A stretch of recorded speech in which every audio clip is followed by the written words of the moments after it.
Hi friends, இன்னைக்கு பார்த்தீங்கன்னா நான் ஸ்கூலுக்கு போயிட்டு வந்துட்டோம். எங்கள் டீச்சர் நாங்கள் கதை சொல்லிட்டாங்க. அது என்ன கதைன்னு தெரியுமா? உங்களுக்கு தெரியும், உங்களுக்கு நல்லாவே.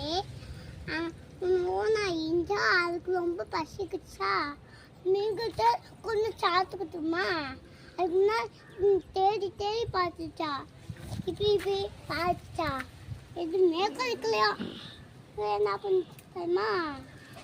அந்த பட்டுக்குள்ள இருந்துச்சா, அதனால பார்த்தா புண்ணு பார்த்தா தம்னு வந்துச்சு. அதுக்குன்னா மூஞ்சி கை உடம்பு எல்லாம் ஹை ப்ளூ கலர் ஆயிடுச்சு. லைக் பண்ணுங்க. எங்களோட சேனல் பிடிச்சிருந்தா லைக் பண்ணுங்க, ஷேர் பண்ணுங்க, சப்ஸ்கிரைப் பண்ணுங்க.